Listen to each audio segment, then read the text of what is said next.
Yes, selamat sore saudara diberkati oleh Tuhan. Saya mau sebelum saudara duduk, sudah datang pada 5-6 orang dan bilang begini. Kamu lebih ganteng hari ini kalau itu cowok. Kamu lebih cantik kayaknya pada sore hari ini kalau itu cewek. Silakan cari 5-6 orang dan bilang sama mereka, hey apa kabar? Hai apa kabar? Tuhan Yesus berkati. Tuhan Yesus berkati, thank you ya. Good job, new life, good job. New life, good job. Kamu lebih ganteng, sayang belum laku-laku. Tuhan berkati ya. Baik, thank you. Beri tepuk tangan sekali buat teman-teman New Life yang sudah menolong kita. Semua kameramen, semua media, lighting, semua yang usher dan lain sebagainya sudah melayani dari pagi tadi. Kita mengucap syukur. Sudah diberkati Tuhan. Dan kita mengucap syukur sudah masuk pada minggu yang kedua dari tahun 2020. Hari Minggu yang kedua. Dan seperti yang saya sampaikan pada saudara pada minggu lalu bahwa ini adalah bulan visi. Dan saya ingin menyampaikan kepada saudara apa yang Tuhan taruh dalam gereja ini dan kemana gereja ini akan mengarah. Dan hari ini saya akan bicara mengenai kelanjutan dari minggu lalu, tentu saja bicara mengenai tema untuk 5 tahun ke depan, saudara. Seperti yang saudara sudah mendengar dan mengerti bahwa beberapa tahun yang lalu kita mulai dengan kalau saya jadi hilang kata-katanya, mulai dengan tema-tema yang kita buat sekitar 4-5 tahun sekali. Dan yang pertama kita punya tema ini disebut dengan Possess the Land. Lalu kita punya tema dengan Great Life. Lalu kita punya tema Life Builder 5 tahun yang lalu. Dan untuk 5 tahun ke depan kita akan sama-sama berpikir dan kita akan sama-sama mengarahkan hidup kita, mempersiapkan hidup kita untuk tahun-tahun ekspansi. Yang disebut The Years of Expansion. Dan ini menjadi tema kita untuk 5 tahun ke depan, saudara. Dan nanti saudara akan ketemu dengan perkataan-perkataan ini, pembicaraan-pembicaraan, topik-topik firman Tuhan tentu saja yang akan mengajarkan kita bahwa Tuhan sudah menyediakan kehidupan. Kehidupan bukan cuma sekedar begitu-begitu aja. Kehidupan yang cuma sekedar seperti katak dalam tempurung. Tapi kehidupan yang dibukakan oleh Tuhan sehingga kehidupan itu bisa meluas, kehidupan yang besar. Karena untuk itulah Yesus datang. Aku datang untuk memberikan kehidupan, hidup dalam segala kelimpahannya. Nah, bicara kelimpahan bukan bicara tentang kelimpahan cuma masalah keuangan, tapi bicara kelimpahan bicara mengenai kehidupan yang melimpah, yang keluar, yang terekspos, yang semua potensi yang baik keluar dari kehidupan kita, dan itulah years of expansion. Namun ada beberapa hal yang berkenaan dengan tema ini yang saya ingin sampaikan pada sore ini buat saudara, berkenaan dengan apa yang kita akan lakukan sebagai gereja, khususnya di tempat ini, Gereja Sedang Jemaat Allah Bethlehem. Nah, kalau saudara bukan menjadi bagian dari gereja ini, atau saudara mungkin adalah jemaat di tempat lain, atau mungkin melayani di tempat lain, nggak jadi masalah. Saudara bisa dengarkan setiap firman ini, dan itu bisa akan memberkati saudara, dan mungkin saudara bisa bawa ke tempat gereja saudara masing-masing, dan mari kembangkan kebenaran ini, dan kita hidupi kebenaran ini, dan kita akan melihat bagaimana gereja akan ekspansi untuk 5-10 tahun yang akan datang. Bahwa gereja akan menjadi berkat yang besar buat masyarakat ini. Dan gereja itu adalah saudara dan saya. Yes? Gereja itu adalah saudara dan saya. Enggak cuma bicara mengenai organisasinya. Tapi gereja adalah saudara dan saya yang percaya pada Yesus Kristus sebagai tubuh Kristus. Kita adalah tubuh Kristus yang ada dalam dunia ini. Nah, bahasa ekspansi saudara itu adalah bahasanya Alkitab. Bahasa pengembangan itu bahasa Alkitab. Lapangkanlah tempat tendamu, jangan menghemat, panjangkan talinya. Karena engkau akan mengembang ke kiri dan ke kanan. Yesaya bilang seperti itu, saudara. Dan kita mengerti juga bagaimana pelayanan Yesus yang dia mulai dari pelayanan dengan 12 orang, lalu berkembang menjadi 70 orang murid-murid, 120 orang murid, sampai 500 orang murid, dan sampai pada akhirnya ke seluruh dunia, dan sampai generasi sekarang murid-murid Kristus ada di mana-mana. Dan Yesus, bahasa kerajaan sorga adalah bahasa ekspansi, bahasa pengembangan. Karena itu yang Tuhan sudah sediakan buat kita. Namun sudah sebelum saya masuk ke sana, saya ingin mempersilahkan nanti bagian multimedia akan menayangkan. Ada seperti cuplikan 5 menit saja. Apa yang akan kita lakukan, gambarannya seperti ini kira-kira untuk 5 tahun ke depan. The Years of Expansion. Saya persilahkan kepada multimedia untuk menayangkan. Gereja adalah perwakilan Tuhan di dalam dunia ini. Dia adalah setiap manusia yang percaya padanya, yang dipanggil dan dipilih untuk menyatakan kasih dan kuasa Tuhan. Dia mengasihi keluarganya dan senantiasa mengajarkan kebenarannya di setiap waktu, baik pagi, siang, maupun malam. Doa di surga di sana.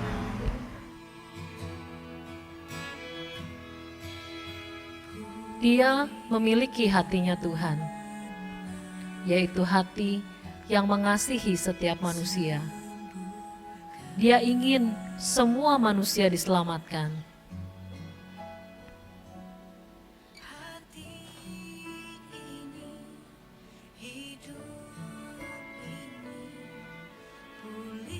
Karena setiap manusia berharga di mata Tuhan.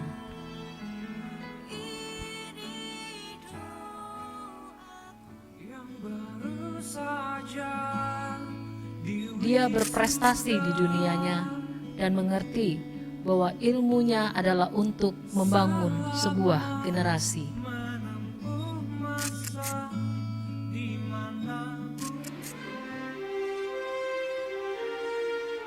Talenta dan bakatnya selalu dia kembangkan.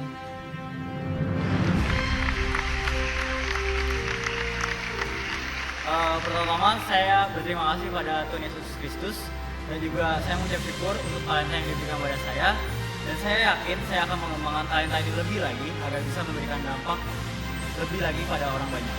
Terima kasih. Dan karya yang dihasilkannya dia pakai untuk membangun kehidupan.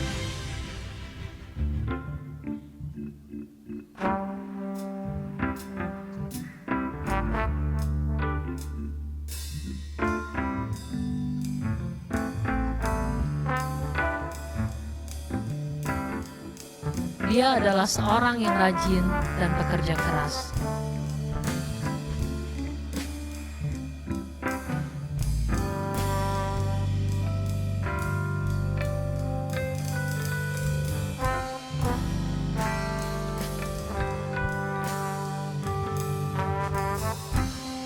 Dia menjunjung tinggi nilai kejujuran dan belajar mencukupkan dirinya dengan apa yang ada padanya.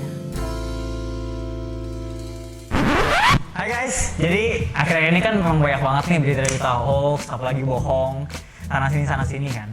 Nah pesan gue cuma satu sih buat kalian, buat menanggapi berita-berita hoax kayak gitu. Jadi sebenarnya dunia ini kan banyak banget kebohongan kan, sana sini bohong dan segala macam. Apalagi teman terdekat lu pun nggak menutup kemungkinan kalau misalnya lu bisa bohong ke lu gitu loh. Pesan gue, kalau lu mencari kebenaran dengan berenang di dalam kebohongan, itu adalah gerakan yang sia-sia gitu.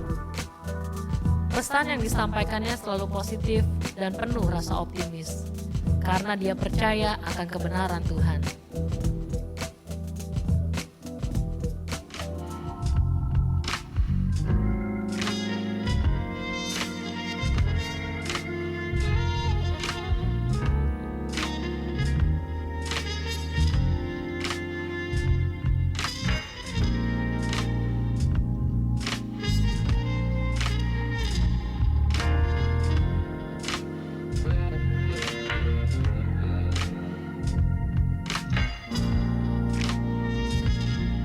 Dia percaya bahwa setiap apa yang diberikan Tuhan dalam kehidupannya,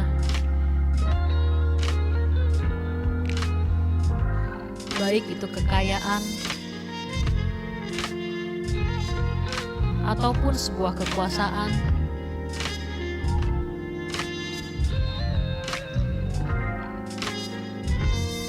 adalah sebuah tanggung jawab dalam bentuk pengabdian sepenuh hati untuk melayani dan membangun kehidupan sesama manusia.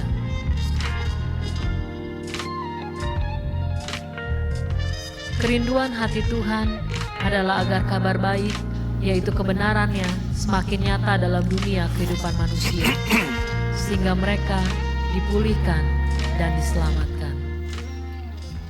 The years of expansion. Baik, terima kasih. Nah, saudara bisa melihat bagaimana itu adalah gambaran sedikit bagaimana kita mengembang, saudara. Bukan cuma sekedar pelayanan di gereja, tapi justru gereja adalah saudara dan saya. Kita sebagai tubuh Kristus yang ada dalam dunia ini sebagai gereja, kita ada di tempat kita masing-masing, dalam dunia kita masing-masing. Tadi di situ ada dunia media, di situ ada dunia pendidikan, di situ ada dunia politik, di situ ada dunia bisnis dan lain sebagainya. Dan kita semua diutus oleh Tuhan ada di situ. Kita semua memang tinggal di situ. hidup di situ sudah. Tapi sebagai tubuh Kristus, sebagai gereja, seharusnya kehidupan kita mengembang ke kiri dan ke kanan di setiap area kehidupan kita. Dan itu menjadi doa saya, itu menjadi doa kita bersama-sama, bahwa gereja Tuhan akan mengembang kehidupannya, bukan untuk diri sendiri, tapi untuk bisa membangun kehidupan orang lain yang ada dalam dunia kita masing-masing. Sehingga nama Tuhan bisa dikenal, sehingga orang-orang yang belum percaya kepada Yesus, mereka dibukakan dan bisa percaya kepada Yesus. Ini bukan pekerjaan yang mudah tentu saja.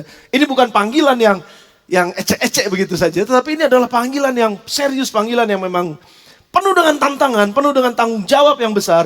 Namun kita dipanggil untuk itu semua. Nah, saudara, saya akan mulai apa yang Tuhan perlihatkan buat kita untuk 5 tahun ke depan ini. Namun saya mulai dengan visi, saudara.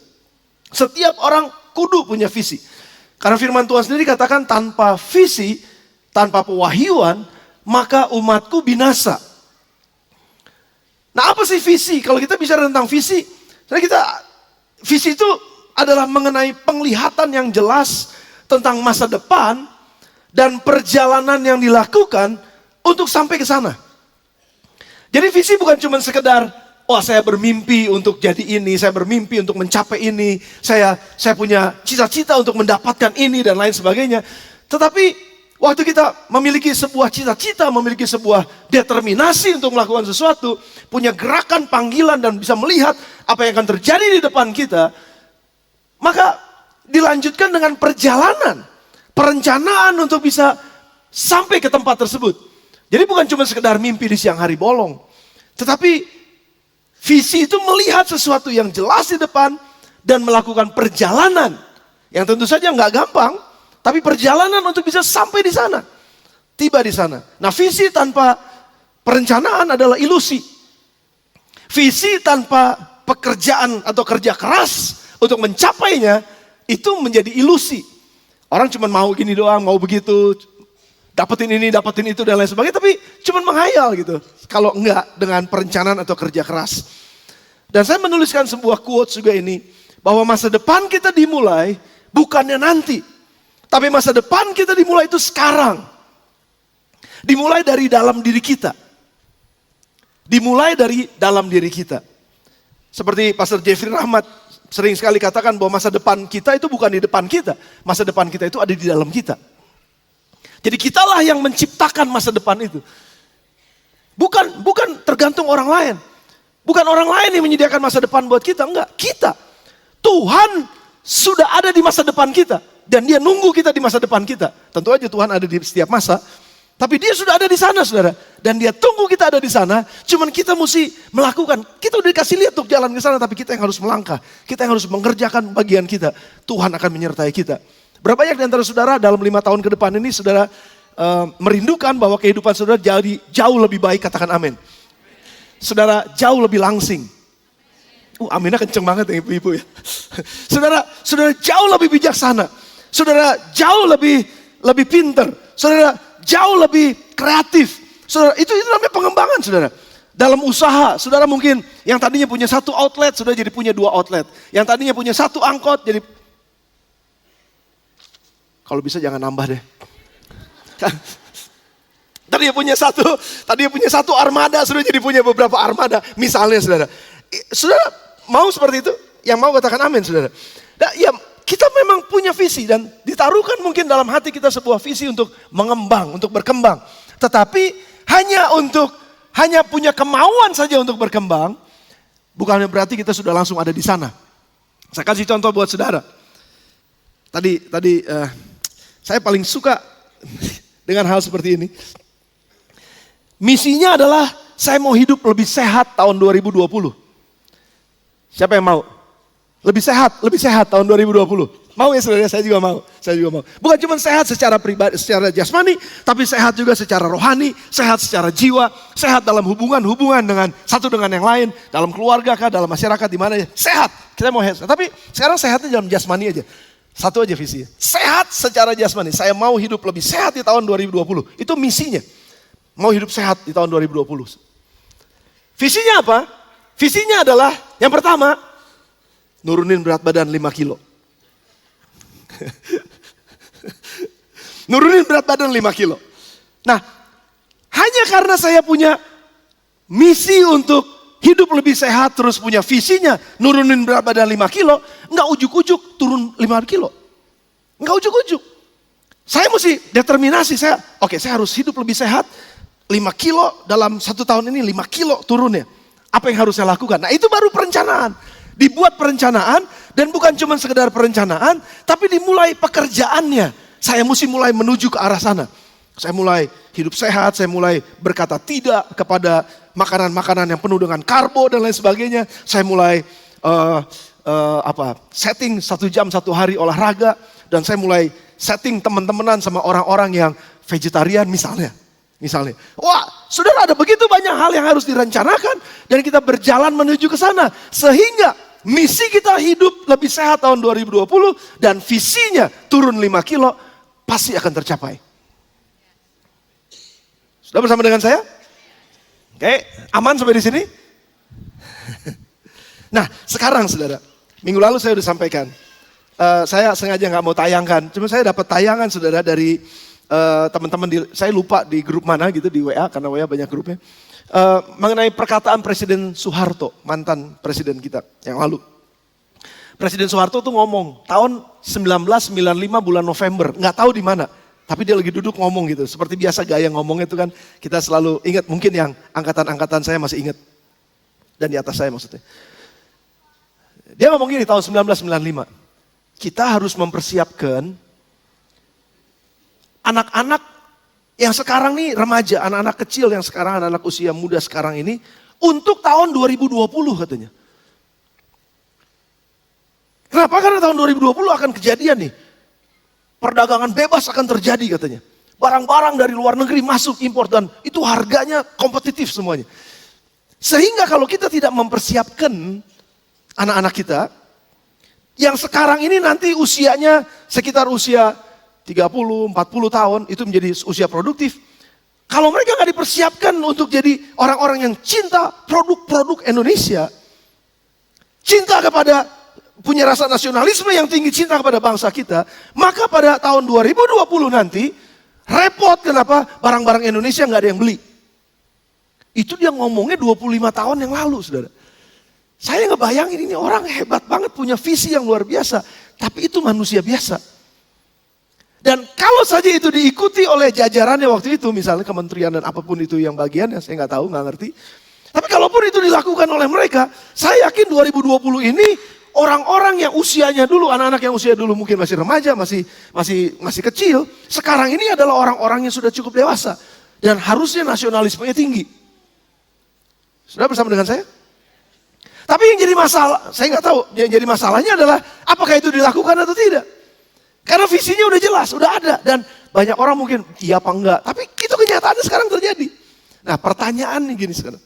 Kalau kita bisa percaya kepada orang dalam dunia ini, seorang manusia dalam dunia ini, tentang apa yang dia katakan untuk visi ke depan, dan memang dia orang visioner, makanya dia jadi seorang pemimpin yang luar biasa, dia menjadi seorang yang visioner. Kalau sampai kita percaya kepada perkataan itu dan kita melakukannya, karena kita tahu bahwa itu akan terjadi nanti di depan, how much more? Apakah lebih lagi kita seharusnya percaya kalau itu Tuhan yang mengatakannya? Come on, sudah bersama dengan saya? Kalau itu Tuhan yang mengatakannya bahwa akan terjadi pada hari-hari terakhir, akan terjadi seperti ini, akan terjadi seperti ini, seharusnya kita lebih percaya kepada perkataan Tuhan itu. Dan kalau kita percaya kepada perkataan Tuhan tentang masa depan kita, tentang apa yang terjadi di depan kita, seharusnya kita juga mempersiapkan diri kita, mempersiapkan semua planning kita untuk bisa sampai kepada masa yang ditujukan oleh Tuhan tersebut, sehingga kita bisa sampai kepada visi tersebut.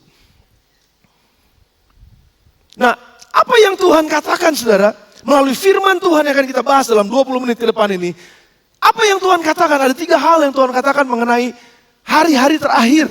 Dan kita ini hidup di hari-hari terakhir. Dan ini dikatakan ribuan tahun yang lalu. Yesaya pasal yang kedua ayat yang 1 sampai dengan ayat yang kelima. Yesaya pasal yang kedua ayat yang pertama sampai dengan ayat yang kelima. Ini perkataan Nabi Yesaya sekitar 2500-2600 tahun yang lalu. Dan itu dikatakan tentang gereja di hari-hari terakhir. Which is sekarang. Kita ini ada dalam kehidupan di hari-hari terakhir. Buktinya apa? Alkitab udah banyak menjelaskan perang Ini Iran sama Amerika ini lagi tegang. Kita terus berdoa buat ada kapal yang masuk ke daerah perairan kita dan lain sebagainya. Oh, saya nggak mau bicara itu, tapi itu bicara tentang kemungkinan bisa jadi perang, kemungkinan perangnya ada dan perang terjadi sudah. Dan di daerah sana perangnya banyak banget. Gempa bumi ada di mana-mana. Gunung meletus banyak banget. Banjir, bencana alam dan lain sebagainya. Itu adalah tanda-tanda akhir zaman. Ya, Alkitab katakan. Dan kita hidup pada zaman ini, saudara. Dan artinya semua yang firman Tuhan yang akan kita baca, 3 bagian yang akan kita baca ini, yang bicara tentang akhirnya, hari-hari terakhir atau akhir zaman, itu sebenarnya bicara tentang zaman sekarang. Apa yang Tuhan katakan tentang zaman ini, saudara, melalui Yesaya pasal 2 ayat yang pertama sampai dengan ayat yang kelima. Saudara siap untuk ini? Saudara yang siap katakan amin. Saya bacakan buat saudara Yesaya pasal yang kedua ayat yang pertama sampai dengan ayat yang kelima. Firman yang dinyatakan kepada Yesaya bin Amos tentang Yehuda dan Yerusalem akan terjadi pada hari-hari terakhir. Akan terjadi. Pertanyaan saya, saudara percaya gak? Kalau Tuhan bilang akan terjadi gak? Pasti akan terjadi. Cuma pertanyaannya, kita mau ke sana atau enggak? Kita mau merencanakan sesuatu atau enggak untuk sampai di sana? Ini visi, saudara. Akan terjadi pada hari-hari terakhir, gunung tempat rumah Tuhan akan berdiri tegak di hulu gunung-gunung dan menjulang tinggi di atas bukit-bukit. Itu yang pertama. Yang kedua, segala bangsa akan berduyun-duyun ke sana. Kemana? Ke rumah Tuhan. Dan banyak suku bangsa akan pergi setelah berkata, mari kita naik ke gunung Tuhan, ke rumah Allah Yakub. Yang ketiga, supaya Ia mengajar kita tentang jalan-jalannya. Dan supaya kita berjalan menempuhnya. Sebab dari Sion, yang keempat, akan keluar pengajaran dan firman Tuhan dari Yerusalem. Akan keluar pengajaran dan firman Tuhan. Dan yang kelima akibatnya, ayat yang keempat. Ia akan menjadi hakim antara bangsa-bangsa dan akan menjadi wasit bagi banyak suku bangsa. Maka perubahan paradigma akan terjadi kalau firman Tuhan disampaikan. Mereka akan menempa pedang-pedangnya tukang perang menjadi mata bajak yang akhirnya jadi petani. Tombak-tombaknya menjadi pisau pemangkas. Bangsa tidak akan lagi mengangkat pedang terhadap bangsa dan mereka tidak akan lagi belajar perang. Ayat yang kelima. Hai kaum keturunan Yakub, mari kita berjalan dalam terang Tuhan. Apa yang akan terjadi di hari-hari terakhir seperti sekarang ini? Apa yang terjadi dengan gereja? Dan ini yang saya mau sampaikan buat saudara sebagai isi hatinya Tuhan. Dan dia katakan, pasti akan terjadi. Akan terjadi pada hari terakhir. Yang pertama, gereja Tuhan akan menjadi gereja yang berdiri kokoh. Gereja Tuhan akan jadi gereja yang sangat kuat. Gereja Tuhan akan menjadi gereja yang dominan, yang prominent, yang diakui, yang disegani, yang dikenal. Eksistensinya jelas. Berpengaruh dalam masyarakat. Punya pengaruh yang positif, yang bisa membangun masyarakat kita, yang bisa membawa orang datang kepada Tuhan. Gereja akan berdiri tegak, bukan cuma sekedar gereja-gerejaan, tapi gereja yang sungguh-sungguh membawa dampak yang positif di tengah-tengah masyarakat. Itu yang akan terjadi di hari-hari terakhir, dan itu adalah zaman kita sekarang. Tuhan kasih visi ini buat kita. Mari bangun gereja yang teguh, yang berdiri kuat, yang berdiri tegak, karena yang kedua, akan ada banyak orang-orang yang membutuhkan Tuhan mencari kebenaran itu. Ada banyak orang-orang yang dibutakan matanya. Mereka nggak ngerti mana istrinya, mana suaminya.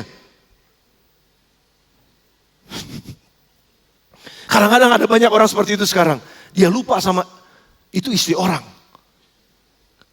Kenapa jadi diambil istri orang? Itu bukan uang kamu, itu uang orang. Kenapa diambil? Orang buta, orang bingung. Dan dunia ini membutuhkan ada firman yang keluar dari rumah Tuhan. Itu yang tadi saya sampaikan. Dimanapun kita ada, sebagai tubuh Kristus, Tuhan tempatkan kita di setiap dunia-dunia tersebut. Seharusnya kita membawa dampak, membawa firman Allah, kebenaran Tuhan yang kita hidupkan. Jadi contoh dan jadi teladan buat mereka yang matanya gak bisa lihat. Sehingga pengajaran dan jalan-jalan Tuhan, firman Tuhan, His values, kingdom values, nilai-nilai kerajaan sorga, itu akan menyebar sampai kepada dunia pendidikan, dunia politik, pada dunia hukum, dunia olahraga, dunia dalam berita, dan lain sebagainya. Dunia entertainment, dunia media, keluarga, di rumah-rumah ibadah, dan lain sebagainya. Firman Allah sampai ke sana. Saudara, jangan sampai firman Tuhan cuma terikat dalam lingkungan gereja seperti ini. Firman Tuhan harus keluar dalam nama Tuhan Yesus. Jangan sampai diem di sini aja waktu sudah dengar firman Tuhan di sini. Oh haleluya, puji Tuhan, terima kasih, saya komitmen dan lain sebagainya. Begitu keluar, nggak jadi pelaku firman. Kita harus keluar bawa firman Tuhan ini sampai ke dunia kita masing-masing. Karena memang dunia butuh parameter kebenaran yang fundamental. Dan kebenaran itu bisa cuma diberikan oleh akulah jalan dan kebenaran dan hidup. Namanya Yesus Kristus. Dan dia harus disampaikan kepada dunia ini. Dan itu adalah visi yang Tuhan taruh buat kita. Karena itu yang akan terjadi buat gereja di akhir zaman ini. Yang bersama dengan saya katakan amin. Ada begitu banyak orang yang membutuhkan parameter yang benar sama yang salah. Saudara jangan bingung kalau saudara pergi ke beberapa negara sekarang, saudara akan diperhadapkan kepada WC unisex. Laki boleh masuk situ, perempuan boleh masuk situ. Karena ada banyak orang di luar sana yang lagi bingung, gua laki apa perempuan? Saya nggak berusaha untuk mengolok-olok, sama sekali nggak. Tapi itu kebingungan dunia saat ini. Itu kebingungan dunia saat ini.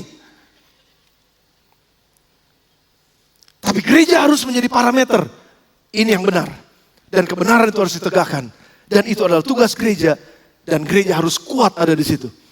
Dan kita membangun ini saudara. GSC Bethlehem memperkuat life group yang ada. Makanya saudara terlibat dalam life group. Karena sangat sulit untuk saudara bisa dilayani kalau saudara sedang ada dalam satu pergumulan. Sulit saudara dilayani kalau saudara nggak punya siapapun. Untuk saudara bisa minta tolong sama mereka atau tolong doain saya, paling enggak saudara bisa cerita sama orang lain. Saudara bisa membangun kehidupan saudara bersama-sama di sana. Terlibat dalam life group dan gereja ini menyediakan sebetulnya life group. Saya nggak bilang sempurna life groupnya karena nggak ada yang sempurna. Sempurna cuma di sorga. Tapi justru pada saat kita ada dalam ketidaksempurnaan, kita semakin tahu bahwa saya pun nggak sempurna. Jadi saya perlu belajar. Saya perlu lihat kehidupan orang lain. Saya perlu menguatkan hidup orang lain. Saya perlu ngomong sama orang lain. Orang lain perlu ngomong sama hidup saya. Jadi kita mau membangun life group yang kuat. Saudara. Karena dengan life group yang kuat, pemuridan yang kuat, penjangkauan yang kuat, perawatan yang kuat, maka sebenarnya kita sedang membangun kehidupan seluruh kita, jemaat.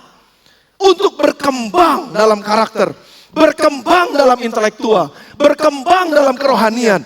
Berkembang dalam moralitas, berkembang dalam nilai-nilai kehidupan, tata krama dan lain sebagainya. Kita berkembang di dalam kepandaian kita. Kita berkembang dalam kepekaan kita akan suara Tuhan. Kita berkembang hidup kita. Enggak begitu-begitu terus. Tapi kita mengalami ekspansi dalam kehidupan kita. Kita mau belajar untuk itu saudara.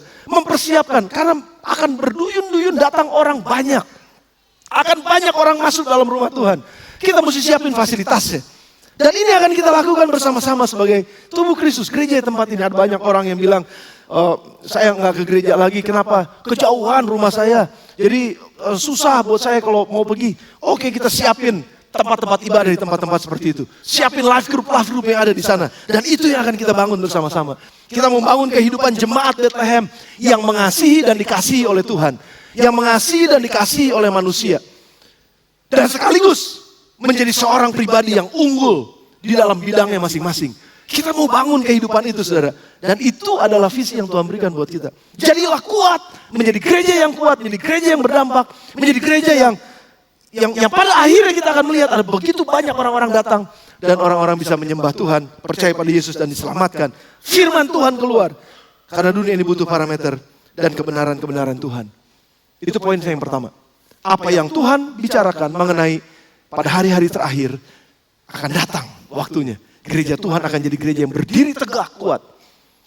Dan yang kedua saudara, apa yang akan terjadi di hari-hari terakhir? Kisah para Rasul pasal yang kedua ayat 17 sampai dengan ayat yang ke-18.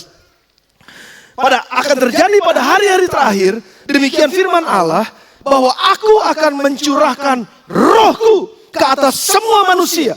Maka anak-anakmu laki-laki dan perempuan akan bernubuat. Teruna-terunamu akan mendapat penglihatan-penglihatan. Dan orang-orangmu yang tua akan mendapatkan mimpi.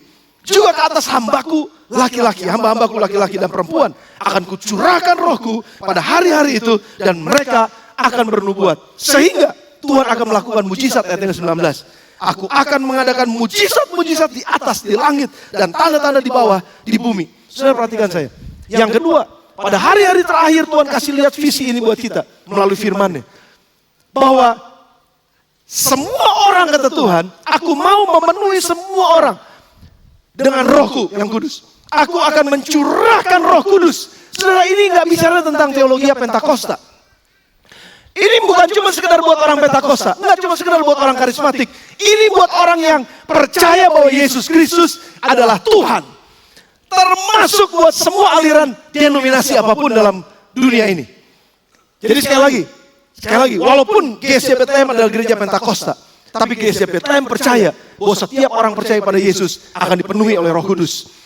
Dengan tanda-tanda tentu saja, ada beberapa tanda-tanda yang Alkitab ajarkan tapi bukan hari ini saya bahas. Tetapi yang pasti adalah begini saudara, ada orang tua yang mendapatkan mimpi. Ada anak-anak muda yang mendapatkan nubuatan-nubuatan, mereka bernubuat. Ada teruna-teruna anak remaja, anak-anak sekolah minggu mungkin yang masih kecil-kecil, tadi mana ada si Olive.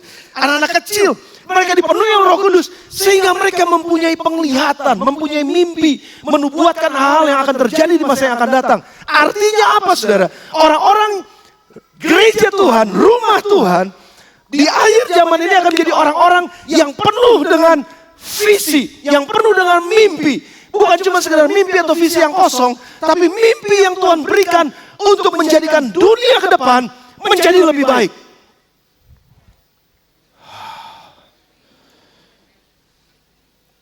Untuk menjadikan kehidupan dalam masyarakat kita merasakan sorga di bumi sementara masih tinggal di bumi.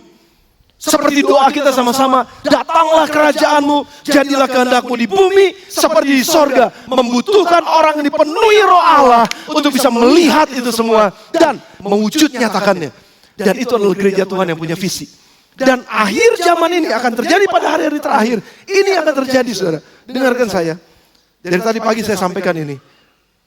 Indonesia akan menjadi negara yang menikmati bonus demografi. Dari tahun 2020 sampai dengan tahun 2030. Apa ini maksud dengan bonus demografi? Bonus demografi adalah di mana angkatan produktif, angkatan pekerja yang produktif lebih banyak daripada angka non produktif. Apa maksudnya? Usia 18, sekitar 17-18 tahun sampai dengan usia 55-56 tahun kira-kira saudara ya. Itu range usia produktif yang bisa bekerja dengan efektif. Ini adalah angkatan-angkatan terbesar. Lebih dari 50%, hampir 60% itu akan terjadi di Indonesia dari tahun 2020 sampai dengan tahun 2030. Ini keuntungan buat bangsa Indonesia. Sedikit saya kasih bocoran buat saudara, kalau saudara pengusaha, lihat peluang ini. Ini usia-usia orang-orang yang luar biasa, orang-orang yang hebat, orang-orang yang punya intelektual yang baik, orang-orang yang berpendidikan, orang-orang yang punya tenaga yang masih kuat untuk bisa bekerja. Itu pangsa pasar yang begitu besar. Namun buat Indonesia saudara, kehidupan generasi ini itu paling banyak sekarang ini. Di tahun 2020 sampai dengan 2030. Apa yang akan terjadi? Jepang pernah ngalamin ini dan itu mengalami masa kejayaan yang luar biasa. Skandinavia pernah ngalamin ini dan mereka mengalami kejayaan yang luar biasa. Tapi negara-negara itu sekarang usia yang tuanya yang non produktif lebih banyak daripada usia produktif. Mereka akan ketinggalan. Tapi kita mengucap syukur Indonesia masuk pada masa kejayaannya sekarang. Dan kalau kita nggak memuridkan hari ini, kalau kita angka-angka produktif ini kalau nggak dimuridkan dengan sungguh-sungguh, ngerti firman Tuhan dengan sungguh-sungguh, hidup dalam firman Tuhan dengan sungguh-sungguh, maka ini bisa jadi angkatan yang lost, angkatan yang hilang. Kerja sih kerja, korupsi. Nikah sih nikah. Bukan saya ngomong ya, selingkuh katanya. Kerja sih kerja tapi, melakukan hal-hal yang nggak beres gitu saudara. Angkatan ini mesti ngalamin pemuridan itu. Dan kalau orang gak mau masuk ke dalam visi ini, mereka gak siap pada saat menghadapi begitu terbukanya dunia kita dengan segala macam persaingannya. Makanya Indonesia membutuhkan ini saudara. Dan saya berdoa pada sore hari ini biar ini menjadi visi gereja. Bukan cuma sekedar GSC Bethlehem, tapi ini jadi visi semua gereja. Kita akan melakukan banyak hal. Apa yang akan kita lakukan sebagai GSC Bethlehem? Karena ini adalah usia-usia produktif. Orang-orang yang mendapatkan mimpi di usia produktif itu orang-orang yang kreatif. Makanya kenapa sekarang di negara kita ini ada departemen saya minta maaf. Saya hilang nih kata-kata. Menteri kreatif dan apa? Ya itulah pokoknya. Hal-hal yang kreatif saudara. dan konten-konten dan lain sebagainya adalah orang-orang yang kreatif. Jadi gereja akan membuka kesempatan sebesar-besarnya seharusnya untuk pelayanan-pelayanan kreatif dan anak-anak muda ini semua dipersiapkan. Kita akan menjangkau anak-anak muda. Kita akan memfokuskan pelayanan kita mulai dari anak-anak kecil sampai dengan yang profesional. Anak-anak muda, dewasa muda dari usia-usia seperti itu. Tapi jangan takut. Yang sudah di atas 55 tahun, 60 tahun, saudara pun masih tetap terlayani. Bahkan doa saya adalah yang di atas usia itu akan menjadi mentor-mentor buat usia yang lebih muda. Akan menjadi pembimbing-pembimbing buat usia yang lebih muda. Karena jam terbangnya lebih tinggi, asam garamnya lebih banyak. Asal jangan kebanyakan garam. Dan itu yang akan terjadi, saudara. Dan itu yang kita lihat, yang kita akan lakukan ini untuk 5 tahun ke depan. Saya tadi sarankan kepada semua orang-orang tua di tempat ini. Khususnya yang punya anak-anak. Jangan biarkan mereka malas ke gereja. Dan dorong mereka untuk ada dalam ibadah-ibadah. Kenapa itu? Karena saya mau melihat bahwa ada begitu banyak anak-anak muda yang terlibat dalam pelayanan-pelayanan. Ini anak-anak muda nih saudara, yang pegang kamera ini. Mereka udah canggih-canggih. Kalau mereka kerja di salah satu stasiun TV, mereka kerjanya pasti bagus. Serius. Cuma tinggal dimodalin kamera yang bagus aja. Karena masih rada gurem kan muka saya. Saudara kalau ada yang mau nyumbang, silahkan nyumbang. Cuma 100 juta buat saudara makan siang. Satu ya sekitar nggak 100 juta sih, 60-an juta kira-kira satu supaya lebih bagus gambarnya. Silakan, itu visi kita. Nggak, saya nggak minta. Kalau sudah tergerak silakan. Cuman ngumumin yang mau. Nah saudara, anak-anak kita anak masih muda, mereka ada duduk di situ, mereka di tengah, Alex di situ, anak-anak soundman, anak-anak semua pemain musik dan lain sebagainya, penari-penari yang ada di sini. Saudara, ini clue yang saya mau berikan buat saudara. Kalau kita melayani anak-anak muda yang penuh dengan kreativitas, penuh dengan potensi yang ada di dalam mereka, ini anak-anak yang kuat, anak-anak yang hebat, mereka nggak akan dijadikan pendeta di gereja ini. Tapi kalaupun mereka mau jadi pendeta karena punya panggilan, puji Tuhan. Tapi kalaupun enggak, paling tidak saudara, mereka tuh diajar untuk setia dalam hal-hal yang kecil. Satu. Yang kedua, mereka diajar untuk setia kawan sama teman-temannya. Paling tidak yang ketiga, mereka diajar untuk tepat waktu kalau latihan. Mereka diajar bertanggung jawab kalau hari ini saya ujian ulangan dan besok minggu depan saya ada pelayanan, saya mesti ngatur waktu saya dengan sungguh-sungguh. Mereka terbiasa untuk disiplin dalam waktu mereka. Betul saudara. Saya dari kecil juga sama soalnya ada di gereja ini dan melayani dari kecil. Tapi ya puji Tuhan saya end up jadi pendeta. Tapi ada begitu banyak orang-orang yang berhasil di marketplace sana saudara. Ada banyak orang-orang yang berhasil dimulai karakter mereka, cara kerja mereka, cara pelayani mereka itu dimulai dari pelayanan di gereja. Nah saya mau dorong orang tua yang ada di tempat ini pada malam hari ini. Dorong anak-anak saudara, jangan dibiarin mereka males bangun siang kalau hari Minggu. Bangunin pagi-pagi, suruh ikut live kit. Bangunin pagi-pagi, suruh ikutan yang pro atau suruh ikutan apa lagi namanya live youth dan lain sebagainya. Ajar mereka saudara, dorong mereka. Namun orang tuanya mesti kasih contoh dulu. Jangan orang tuanya bangun ke siang, kita nggak usah ke gereja hari ini. Jangan kayak begitu saudara. Karena apa? Orang tua pun dikasih mimpi sama Tuhan. Mimpikan anak-anak saudara akan jadi apa 10-15 tahun yang akan datang. Mimpikan itu saudara.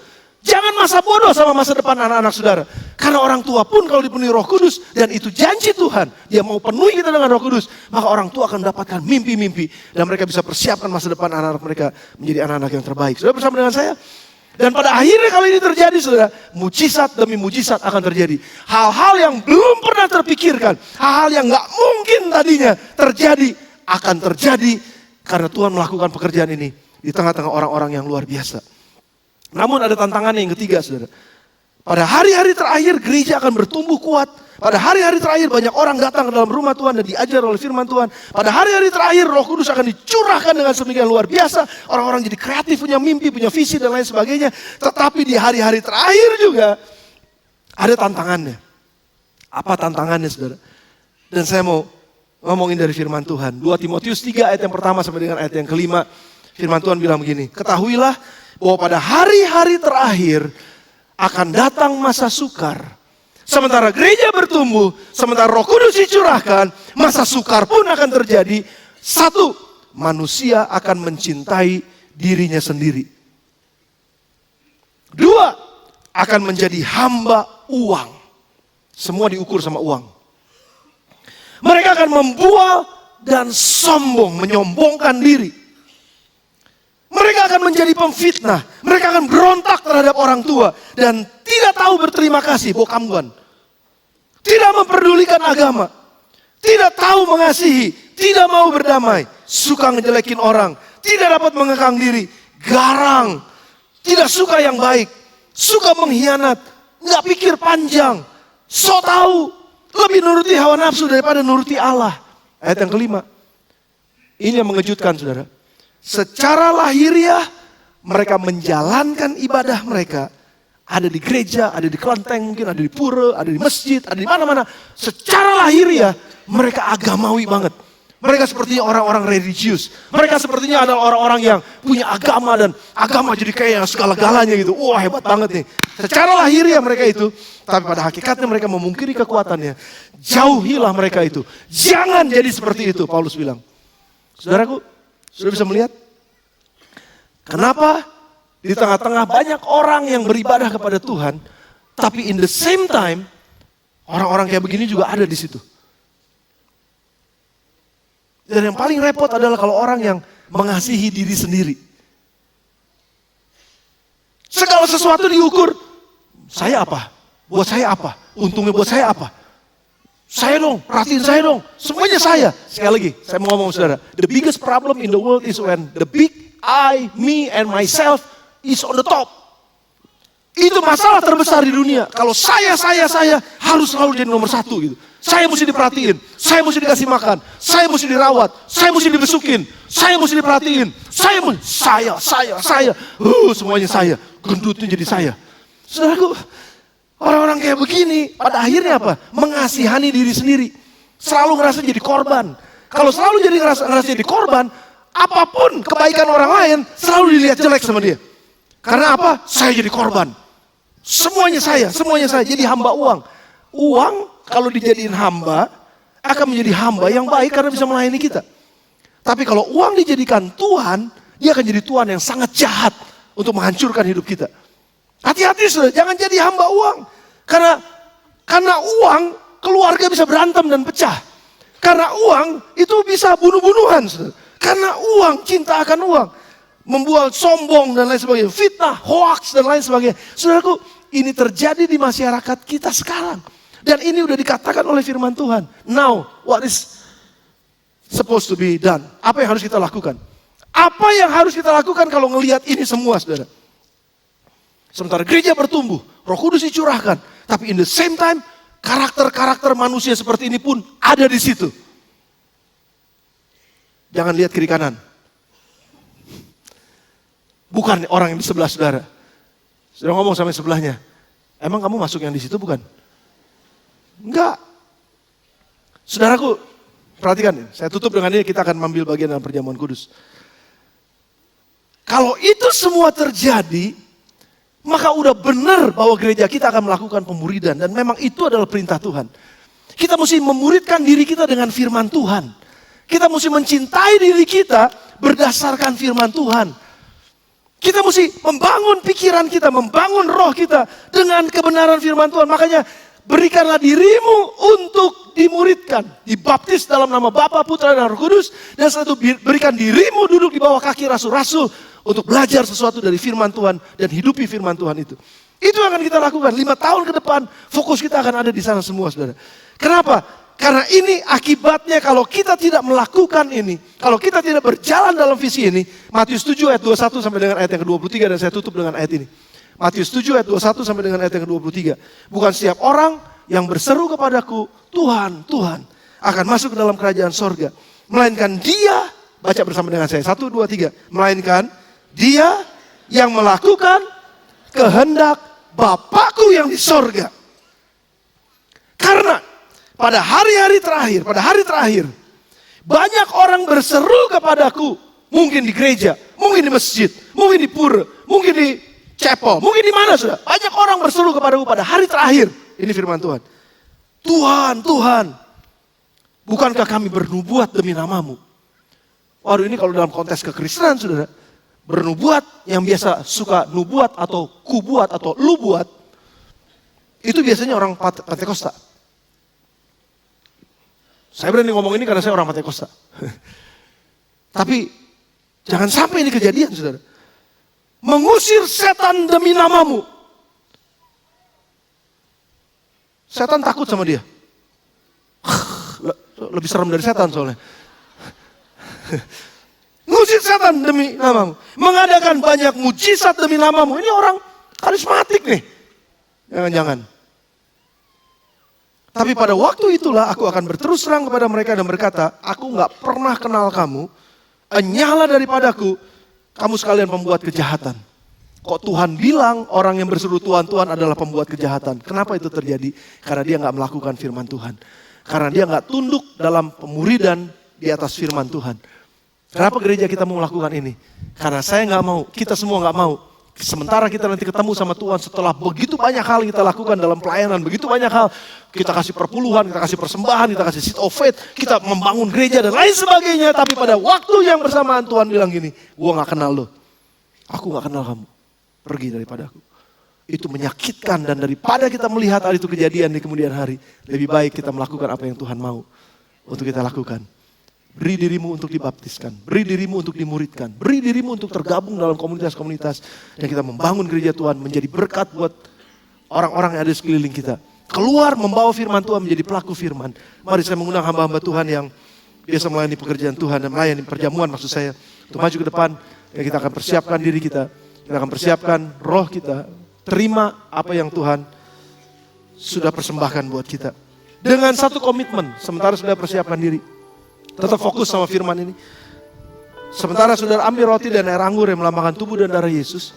Mari kita buat sebuah komitmen. Karena Yesus membuat sebuah komitmen. Dia mati di atas salib, itu adalah komitmennya.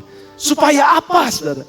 Supaya saudara dan saya punya kebebasan akses yang luar biasa untuk bisa berkenan di hadapan Tuhan, Bapa di sorga.